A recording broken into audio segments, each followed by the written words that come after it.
But TRESA, that's kind of the topic for today. So what are we actually kind of dealing with?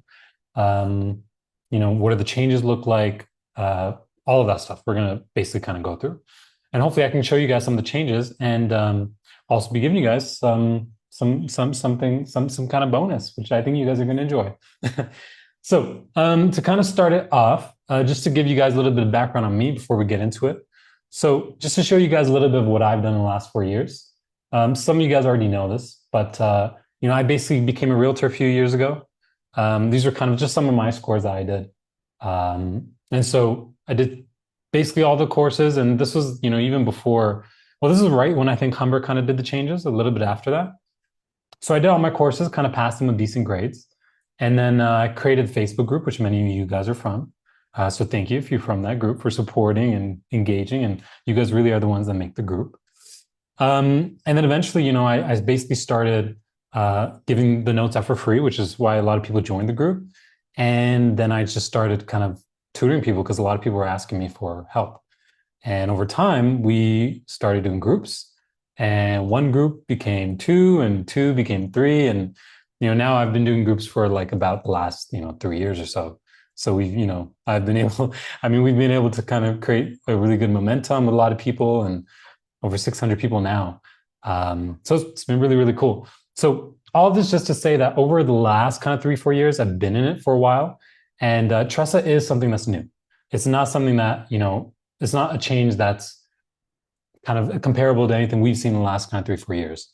So if you have been in this for less than 3 years, then this might kind of be new and a bit scary. This is not something even I had to face, right? I knew, okay, I buy the course and that's exactly what I'm going to study. So with that being said, over time, I kind of put out these free materials and all. So if you're not already on the website, you can check those out and grab some of the free stuff. There's checklists and videos and notes and practice questions and all of that. But what's important today is that the things I've learned obviously relate to all the courses. But now we have this new thing called TRESA. And TRESA is like this weird, scary thing Humber's been putting out there. And I don't know about you guys, but the emails have been really cryptic. It's like, oh, we're making a change, but we're not going to tell you guys exactly what the changes are. We're making a change, but the dates are confusing. And you called, because I've talked to many students, and they're like, hey, Shiva, I just called Humber, and they told me this and this and this date.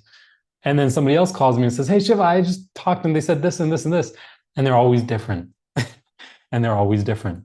And so we have this kind of issue with Humber, giving us all these kind of random kind of information, and it's all scattered. So the goal for today is to get through at least 4 things, and hopefully you guys can take away some things from today. So 4 things we're looking at is what are the biggest changes coming with TRESA, and how is it actually going to affect your exams? So I'm going to base this off of what we actually know. So in terms of dates of last date to buy a course or to book an exam, those are stuff that I think Humber sent an email out clarifying as well. But those are stuff I'm going to refrain from because they're changing. Really, we're looking at what are the changes that we know for sure. And then what are the things related to the actual content? So actually, like, as you guys now are going to maybe be trying to kind of gauge how much like changes are actually going to happen, this is definitely going to help you figure that out. So I'm going to tell you what the changes are, what are all the changes, and what are the changes specifically for the courses we're looking at.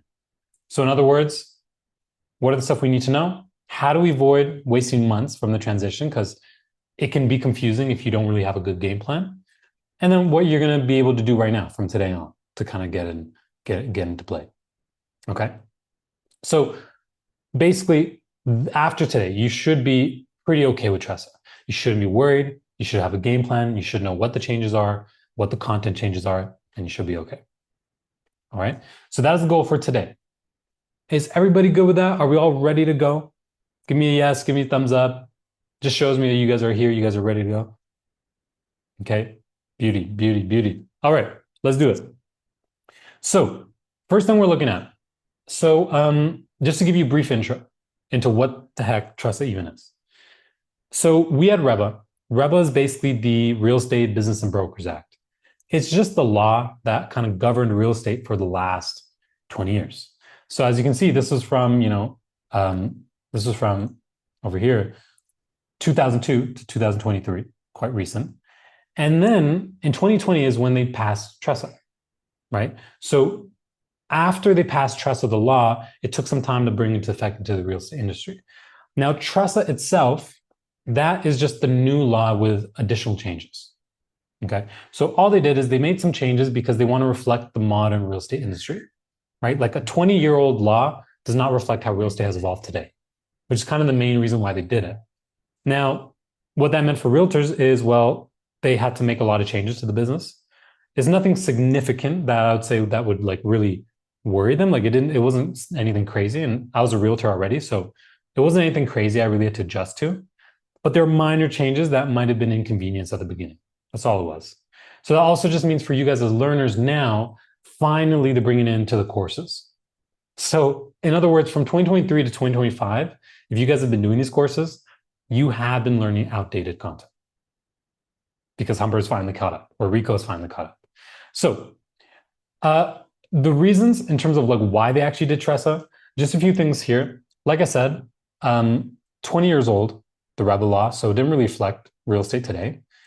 And a big reason was just simply the kind of public trust concerns in real estate. So a lot of consumers, for one, they didn't understand customer versus client. If you guys have been through course, I think even one, if you're even into course one a little bit, they tell you about the customer client stuff, and it's confusing. And a lot of clients didn't understand that in real life.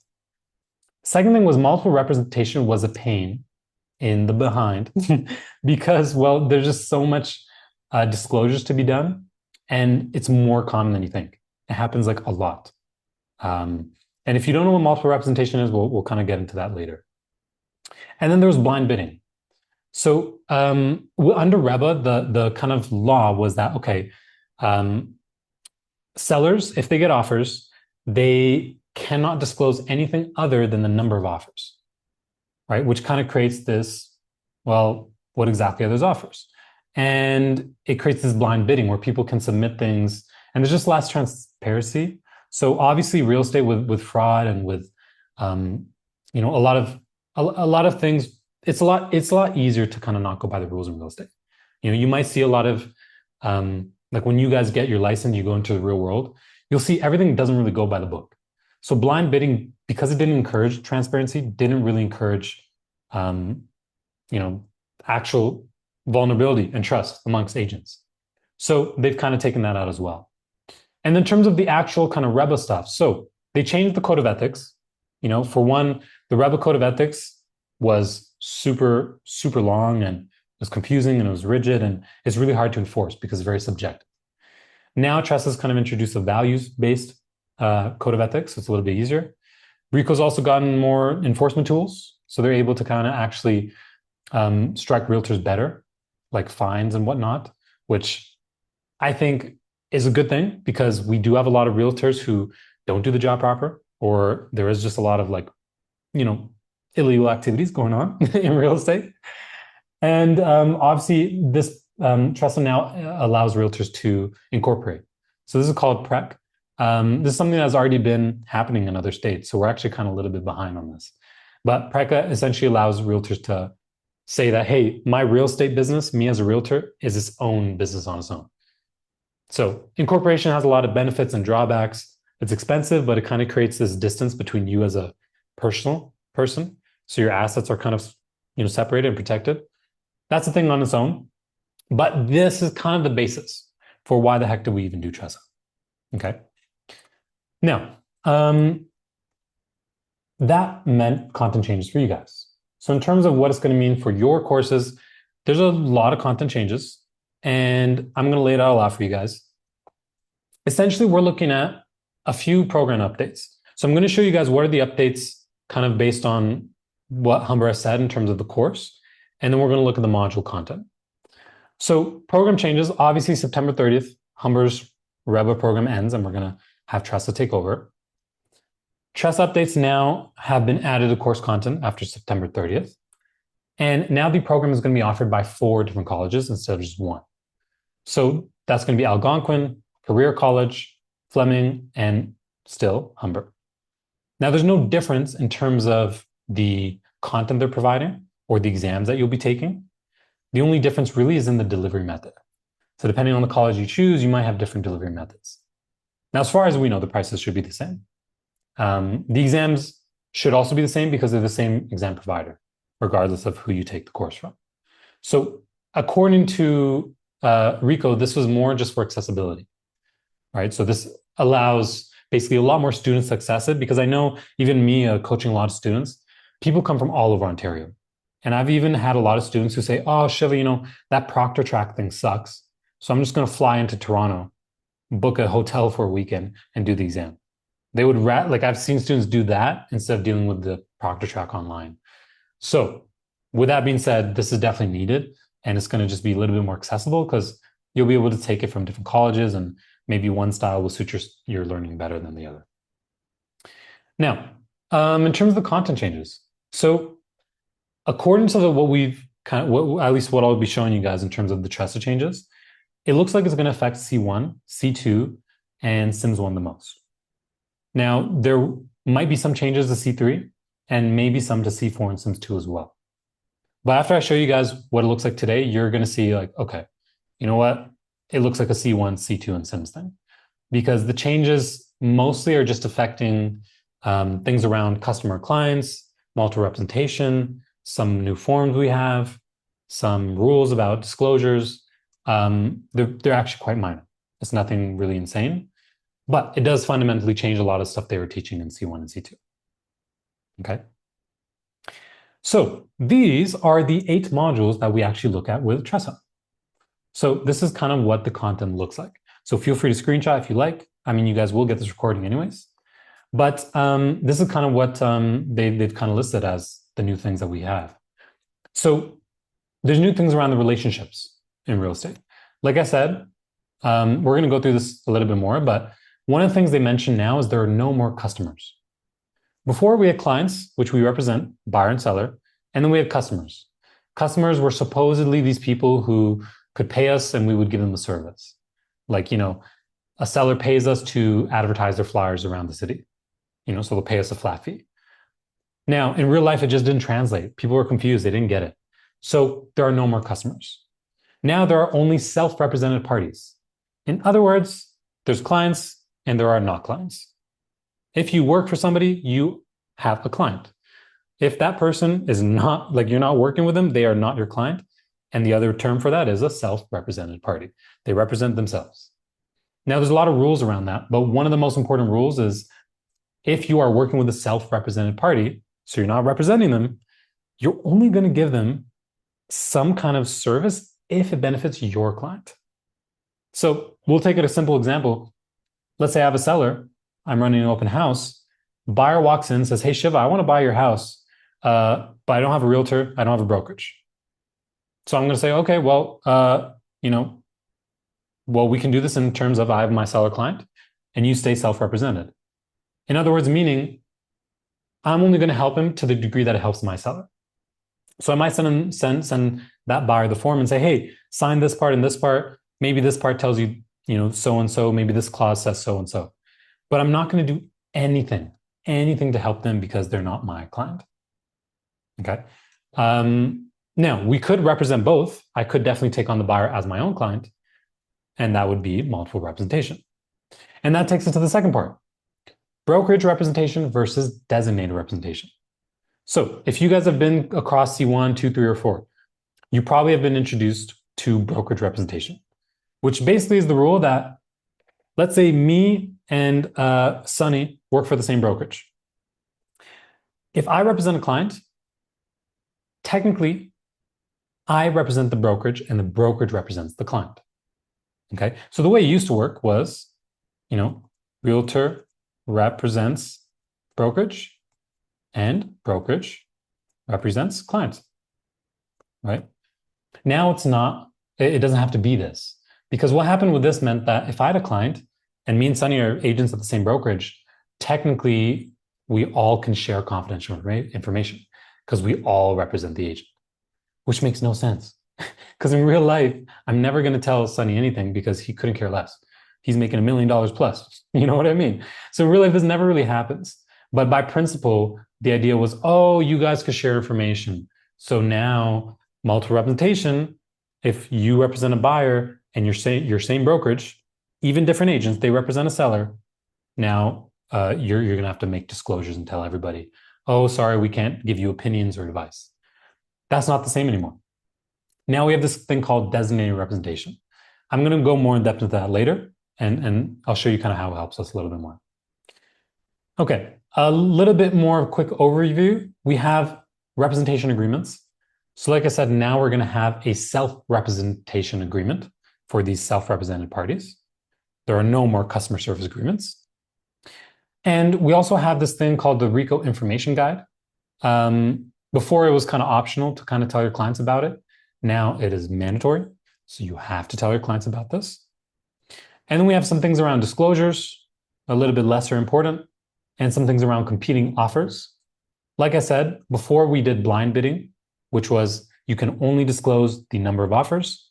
Now sellers are allowed to disclose the content of offers anonymously. They can't disclose personal information, but they can say, hey, I got an offer that was for $1 million. And they offered me this, this, and this. What are you going to give me now? So we can now do that instead of just the number.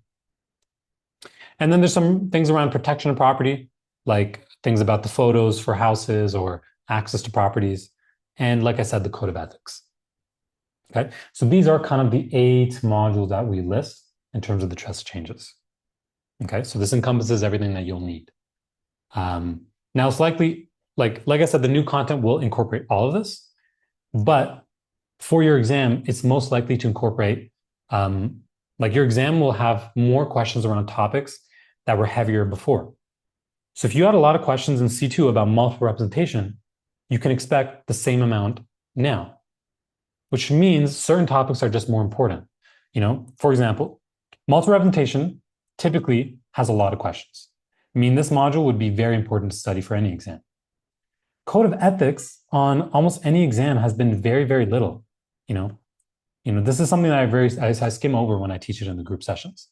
So, in other words, meaning these changes are not something that you have to really, really focus on so much. Okay, just in terms of priority, obviously we still need to kind of go over everything. Okay. So, does this make sense so far? Give me a yes, give me a thumbs up. Yes? Okay. Okay, beautiful. Now, some of the priority changes which I think are going to be most important for your exam based on the kind of weight distribution we've had before would be these 6 different topics, just to kind of group it together. So the new terminology is the most important. Like I said, self-represented parties and the designated representation for brokerages, the most important. That's the most fundamental change we're seeing. Now, as a causation of that, we now have new forms. No customer service agreements, and now the self-represented party forms. Obviously, also very important. Then we have the rule changes for the offers process. Like I said, there's no more blind bidding. Also fundamentally affects the job itself, so everything, very important. And then less or so, we're going to have these bottom 3, which may still be tested on your exam, but in lesser quantity. Okay. So like I said, take a screenshot, whatnot, if you want to. This is just what seems to be the priority from what I can tell. Okay. All right. Now, let's get into some of the actual nitty-gritty, some of the topics. So, self-represented parties. Like I said, no more customers, right? Now, these guys, they are, representing themselves. They have to get the RICO information guide and an SRP disclosure form. So these are 2 kind of new requirements that we now have. This disclosure form is new. Okay, this is not something you've seen before, and this is something that we now have to do. So we have to give them this disclosure form. It basically says stuff like, sorry, I can't give you any advice, any opinions, and don't rely on me at all, because I'm not going to help you. That's essentially what it is. Before, when we had customers, it was a weird gray area, right? Customers didn't get it. They were like, well, I still paid you. How are you not going to give me great advice? They were very confused. So now you have a client and you have self-represented parties. If they are not your client, you don't really owe them anything. So it's very crystal clear. Now it's black and white. It's very, very easy. Okay. So those are just some of the changes for that. Then we have the designated and brokerage representation. Now this thing on the bottom, brokerage representation, this is what you guys are used to. Like I said, Realtor represents the brokerage, brokerage represents the client. In other words, all these agents at this brokerage represent the same client. So technically, they're all allowed to exchange information. They're all allowed to switch up on the job. It might not be one agent. It could be another agent dealing with them. There's all this kind of confusion. Designated representation says, okay, one agent is designated to represent this one client. So now we are no longer going to be sharing information with each other. So if we do designated representation, and let's say this realtor is our designated representative for our client, he or she cannot tell information to any other agent. So now you have this one agent who's in your corner. And what this does is it eliminates multiple representation scenarios. It's amazing. Because what used to happen is, okay, we have realtor A represents the buyer, and you have realtor B, right, represents the seller, but realtor A and B work for ABC Brokerage. This is a classic example of a multiple representation scenario, right? Because they both represent the same brokerage, so technically it's now multiple rep. And multiple rep means, oh, sorry, clients, we can't give you opinions really. We can only give you limited advice, blah, blah, blah. Now, this is still what happens under brokerage representation. It still exists. Some brokerages still choose to only do that. However, now they have an option to do designated representation.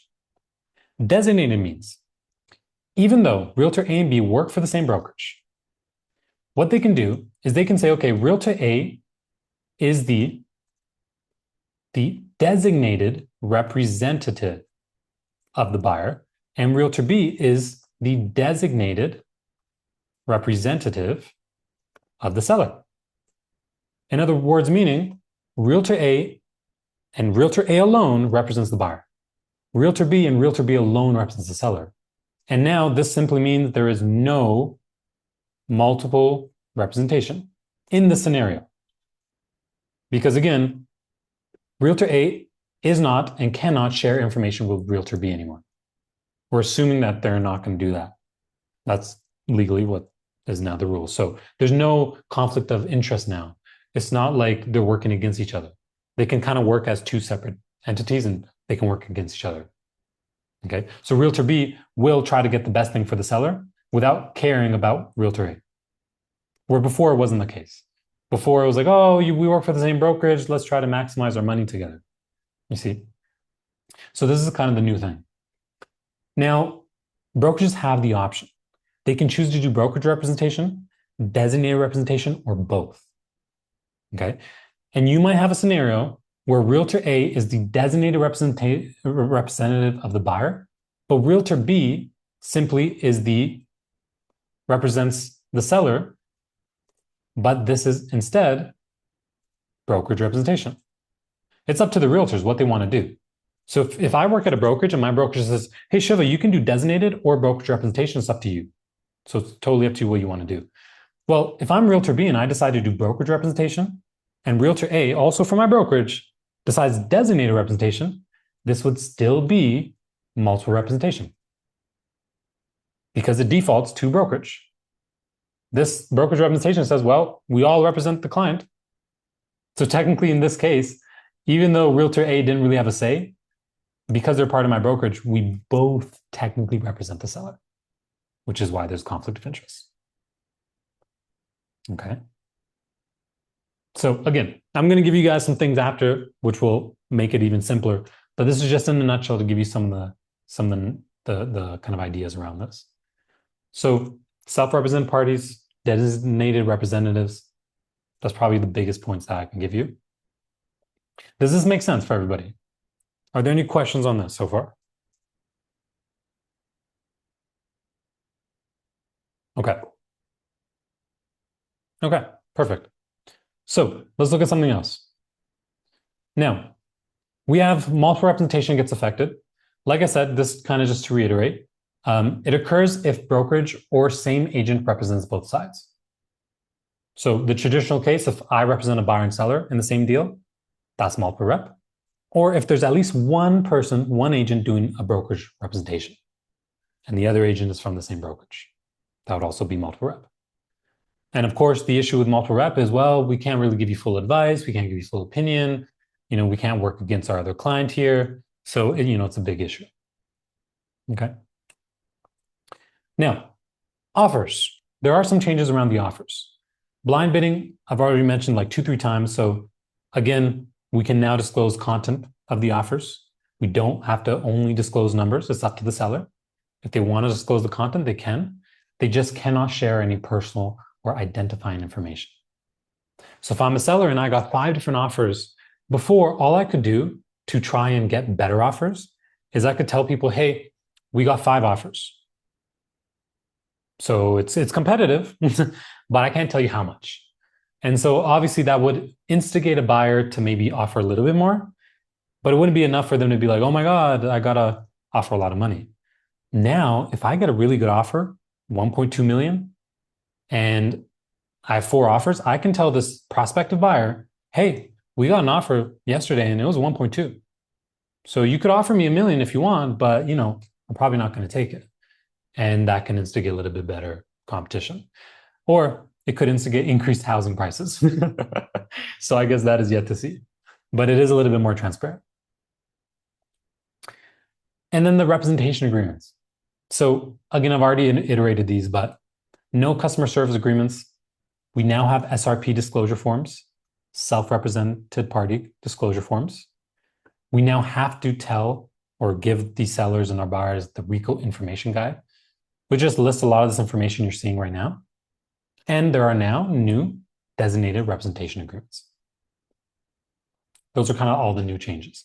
The stuff on the right are all pretty much things that stay the same amongst all the agreements.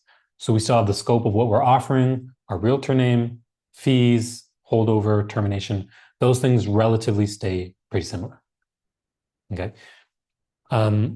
It's just important. I would urge you, if you are on a C1 or C2 and you're planning to do your exam after the changes, so with the new content, make sure that you not only look at these particular things like multiple representation, but you look at, okay, if I had to take multiple representation in like a mind map, what are all the things multiple representation affects? Because that's where you might screw up on your exam. So for example, one of the things multiple representation affects is holdover, right? So, okay, we have designated representation, brokerage representation. Okay, I know the definitions. Okay, but do you know how it reflects multiple representation? Okay, yeah, I study how it affects multiple representation.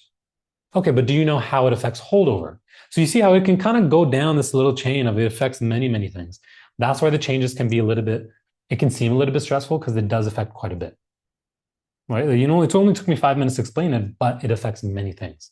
So you just have to make sure you really understand it and you look at all the other content that it may affect around it. Okay. All right. Just to reiterate, again, take a screenshot if you like. These are some of the priorities. I won't go through everything in depth. This is really just to give you a nutshell of what you're going to see, what the most important things are, just to try and lessen the fear for you guys around a lot of these topics. And, to give you guys sort of just some advice in terms of how do we tackle this. So first thing, we want to avoid wasting time, whether that be days, weeks, or months, right? Now, a lot of people with this new content, would be normal to, kind of get confused with things. And like I said, to memorize very specific small parts of the course, right? So 2 of the pitfalls that you should not do, obviously, don't study the outdated Red Book rules, right? If you do not plan to take your exam from now forward before the September 30th, start studying the new changes. So as soon as it's changed, you'll be ready. Okay. And like I said, this is some of the changes, but the bonus that I'm going to give you guys today is a complete set of beautiful notes that lists everything in detail. So if you have grabbed my C1 or my C2 or my C4 notes or whatnot, it's going to be like that, but for TRESA. And you're going to get that today. So highly recommend you study from there. So make the decision now. Do you want to take your exam before September 30th or not? It'll just make things way easier. So you're not in a limbo and you're not confused and you don't waste time. Once you make that decision, make sure you don't just memorize, but you also study scenarios. Scenarios are going to be how they're going to test you on the exam. So solutions. create comparison charts. That's one of the most important things I can tell you. It's very likely they're going to ask you, hey, how's multiple representation different from REBA to TRESA? We'll say, what is one of the changes that designated representation has brought into TRESA that we didn't have in REBA?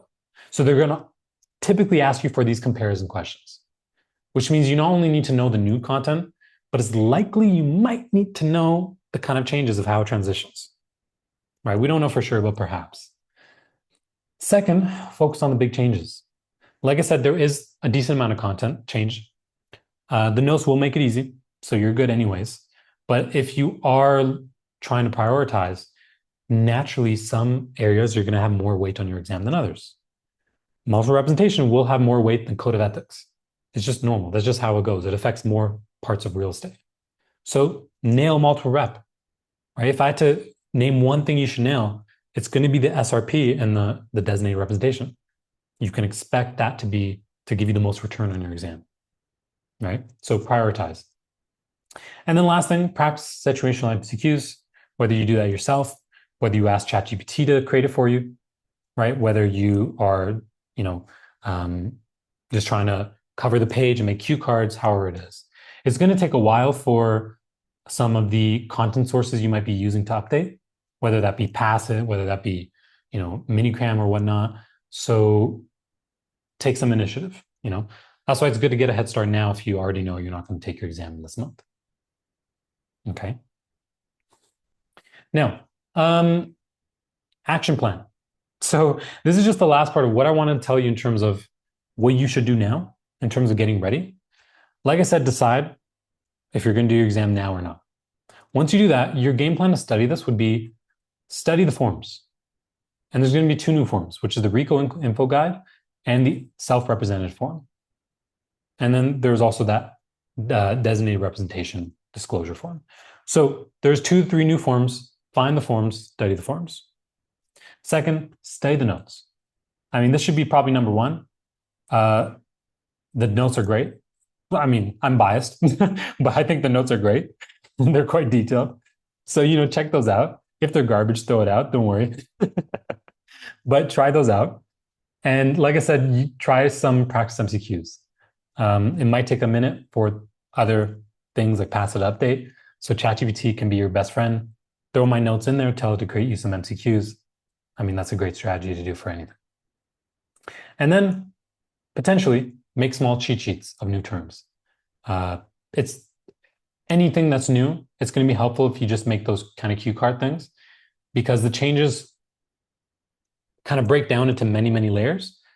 But fundamentally, you just need to know what is designated representation, what is SRP, what is the disclosure form, et cetera, et cetera.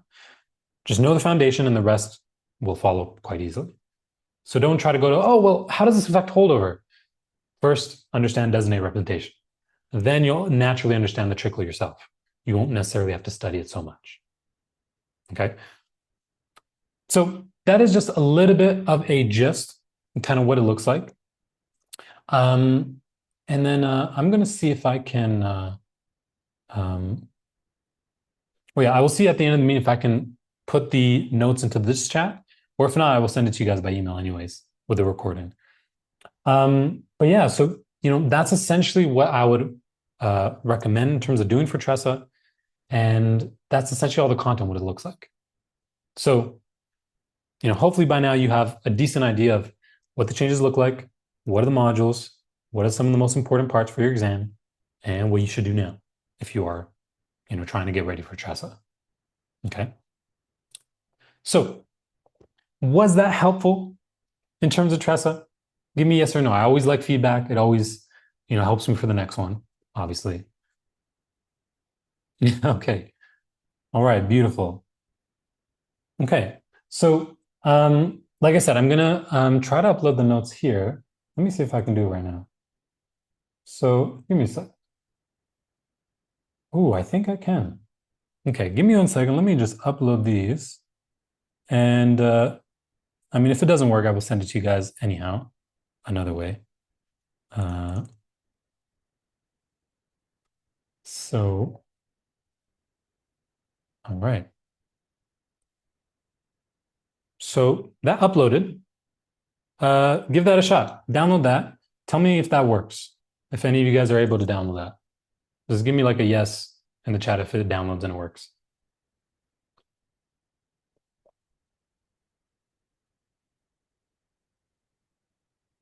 Yes? Awesome. Okay. Well, there you go. You guys now have the TRESA notes as promised. So it took obviously time to prepare, but yeah, I mean, I hope it helps you guys in terms of your courses. I think that's quite holistic in terms of everything you'll need. Wrote those myself. So if they're bad, they're written by somebody else, but they're good. You guys let me know. Okay, so check that out. You guys can look at that after. That is now yours. In terms of everything else, obviously, like I said, check out the website if you haven't already. Checked out some free stuff. There's brokerage interview questions, practice quizzes, whatnot. All that stuff is there. And just to reiterate, if you guys are, for example, planning to do your exam, I am starting the last group sessions next week. So that is the last one before the changes come in. So if you are like, hey, I want to try and fit this exam in before September 30th, then that could be an option. There are some students that are trying to do it around the September 20th before then. If you're like, hey, I'm going to be too stressed, it's not going to work, then I'd recommend just waiting till, the next month. Okay. So, yeah, just to show you guys some things like, this is Brandon, one of my students. He passed his C2 in about 6 weeks with the group sessions. And essentially, we just kind of get in the session. I kind of break it down just like how I did today. We go through a bunch of MCQs. Yeah, you're with a group. It's really, really fun because you get people with you that you can talk to and discuss things with. This was Elena. She passed every exam on the first attempt. We actually did C1, 2, 3, and 4 together. And she actually did private. So I do both private and groups as well. But breaking it down, giving the recordings, giving the notes and MCQs that are closer to the exam typically helps a lot in terms of the progress. Okay. So these are just some of the students like Nasim, she also passed. This is actually quite recent. And, C2 is already big. It's going to get bigger with TRESA. So I don't want you guys to be too scared. Now you guys have the TRESA notes anyways.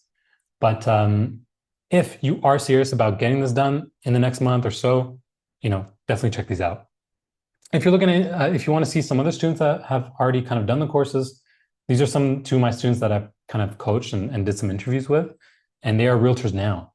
So I just kind of did an interview just to kind of get their perspective.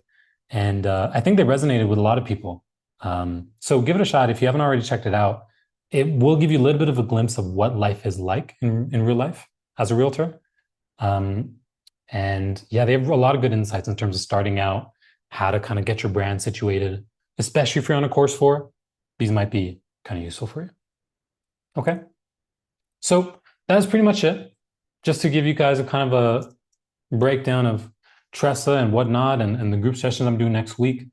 Like I said, there is a lot of free content out there anyways, right? You guys now have this TRESA notes for free. So check those out first, right? And then if you're serious, then you guys can reach out or put an application or whatnot. Okay. So thank you so much for joining. If there are any questions, I invite you to drop them in the chat. I invite you to, ask them out loud if you'd like to. And yeah, I will send you guys the PDF anyways again with a recording. So don't worry if you miss something or whatnot. You'll get those again. So don't worry about that. Okay. Okay, I have a question. Yeah. All right. So, when you're completing like let's just say course 2, and then you have like the change, Mhm. um, would it be additional course material to learn? Like, do you have to redo course 1 and 2 for the new course material, or like how is the program and the course material going to fit into this? So essentially, like if let's say you complete a C1 right now, if you don't do anything on September 30th, C2 will be just the new content. So whatever you've completed is safe. You don't have to redo that. But anything new after September 30th, they'll switch out. So if you are, for example, midway into C2 and you don't complete it by September 30th, you will have to study the new content. So let's say you study all of September and then September 30th, you didn't even get to take your exam. They'll switch it up, they'll change up the content, and you have to study the new stuff. That's why I encourage you to make, everybody here, make the decision now. Do you want to squeeze an exam now or keep what you have and wait? If you're going to keep what you have and wait, that's great. If you're going to squeeze it in, that's great. Just commit so you don't kind of waste time or study C2 and then have to switch. And you're like, ah, shit. Right. So just make that decision. Does that answer the question? Yep, yep. Thank you for the clarification. Yeah. Carla. Hello, hi. So I'm doing Sims 1 and I'm gonna Yeah. be writing my exam, I think in a couple of weeks once it's done. Mhm. But I called Humber today and they said the last time we can write an exam is September the 16th for any of the courses. I've done all my training with you right from the beginning, C1, C2, Yeah. C3. And I keep telling everybody about it because you saved me an enormous amount of time because I work full time. I started a new job. I left it and I went back to my old one. Yeah. And your notes are thorough, so I'm sure the TRESA notes are going to be just as thorough, but you saved me a tremendous amount of time. But once I finished The Sims 1, Mhm. they actually told me to wait till October the 1st to move into C4. I'm registered with you for C4 for next week. What do I do? So why did they tell you to wait? They just told me to wait. They told me to wait because C4 is 15 modules, and that like this morning she said the last time you can write an exam is on the 15th or the 16th, and if you fail, you have to wait a week to rebook, which brings you to the following week. You have to give yourself that buffer, is what they said. If I call tomorrow, I'm going to get a different story. You already know that.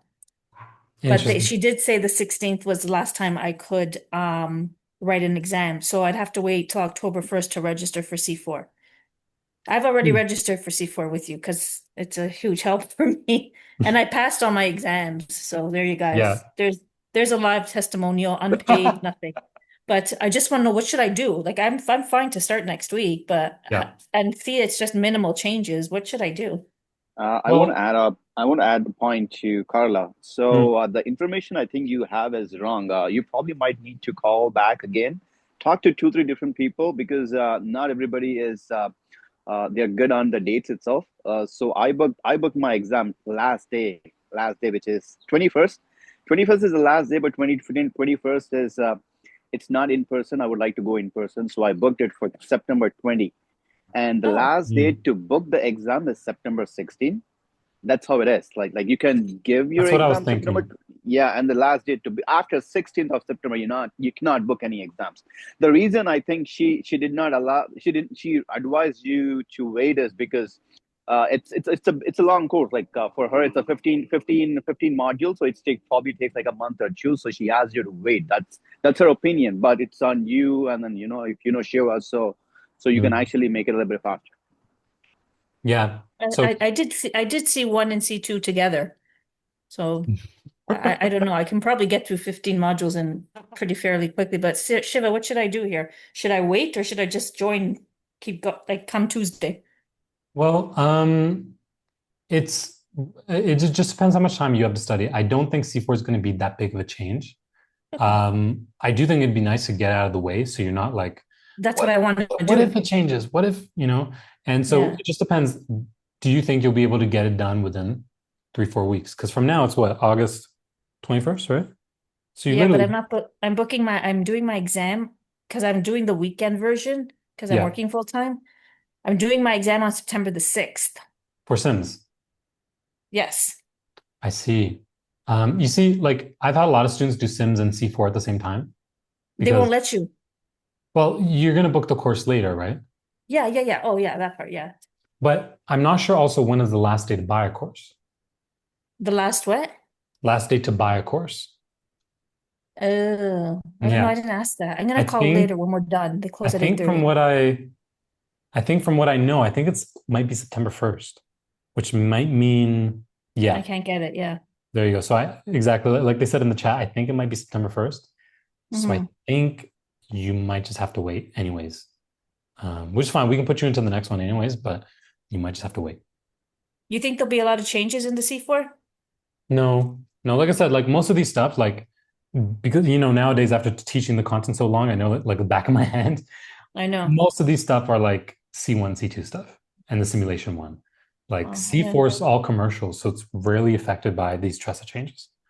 So It's what? it's rarely affected by TRESA changes. C4? Yeah, like multiple rep doesn't come up in C4, like ever. Oh, So a code of ethics maybe, but like it's going to be such a small part. I wouldn't worry. maybe I'll just hop in and just because by the time I get through everything,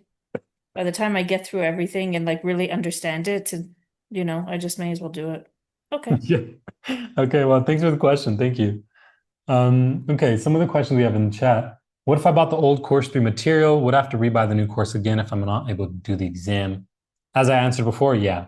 So if you buy the old course 3 material now, and let's say, for example, you don't do the exam by September 30th, you'll have to buy it again. Is someone super difficult from your experience? Is that high pass rate? Super high pass rate. Yeah. Like Sims 1, the pass rate's like literally 95%. That's literally what an instructor told me one time when I was doing mine.